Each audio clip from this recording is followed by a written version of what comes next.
Yellen, the central bank chair, because what she said yesterday about moving cautiously on interest rates pretty much affected the markets. That's how they're behaving on those remarks today.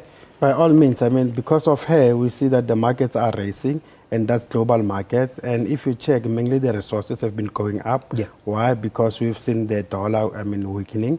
So yes, for the fact that we know that there won't be increasing interest rates anytime soon, chances are what we call the Fed's futures that predicts when the guys can move is giving us a 40% chance that they might move at least by July. So the market have seen that as more of a breather. And depending on what's going to happen, especially with the job numbers coming out on Friday, it might even push that much out further, and that will be healthy for the markets because cheap money will still be available.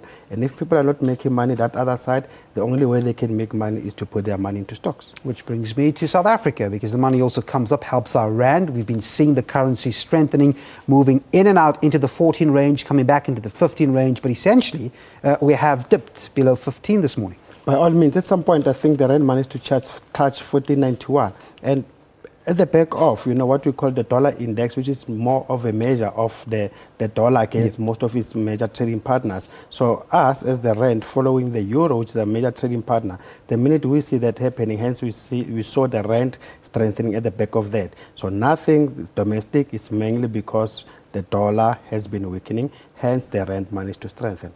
Yeah, oil price doesn't escape the good news as well, because with the weakening dollar, the oil price goes up. But it's been tamed by fears of a supply glut, isn't it? By all means. And bear in mind that I think yesterday or so, Kuwait and Saudi Arabia, they announced that they've got this joint field. I think it's produced plus minus 300,000 barrels a day, that they'll start opening that up. Now, that's at the back of people thinking that production must be, they have to freeze production. So we saw the oil going down almost 3% or so.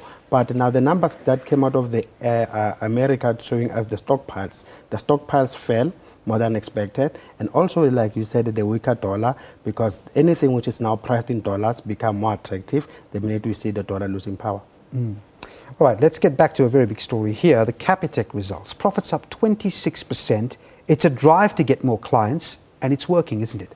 Definitely, it managed to pay out. And besides that, even their dividend is up almost 26%. But what was more interesting, the guys have what they call the rescheduling of debt. So it's either you reschedule because you are in arrears, or you are even allowed to reschedule even if you are not in arrears. We saw that accounting for almost 1.5 billion for people who are already in arrears, and for people who are just okay, who are not yet in arrears, but probably predicting that things will be tougher going ahead.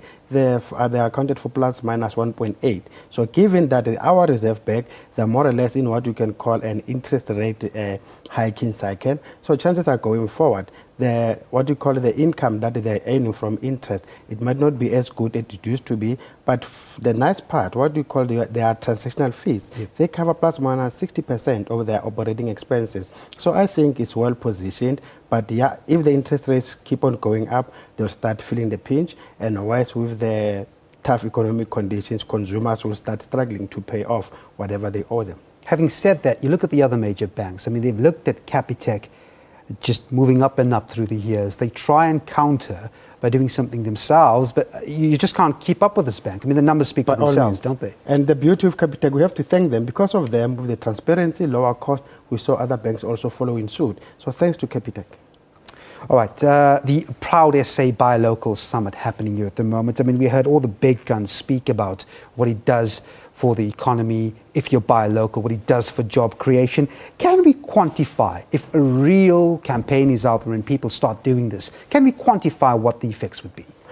It's very difficult to quantify that, but we know, give and take, that it has to boost the local economy. For the fact that we're not buying anything made out of this country, so the minute something is produced here, it means it has to be produced by the locals. And it was also started by the DTI by having this 70% content threshold, that we need something along those lines. And I think most of the government tenders, they're emphasizing that as well. It's very, very, very critical. And it's not only here at home. We even see people who are campaigning in the US, emphasizing that Apple must stop producing stuff in China, it must be produced back into America. So it only makes sense that you need to start producing things back here home so that you create the necessary jobs. Well, let's see what happens over the next 2 days. Makwe Masilela from BP Bernstein, thanks indeed for coming in. Pleasure.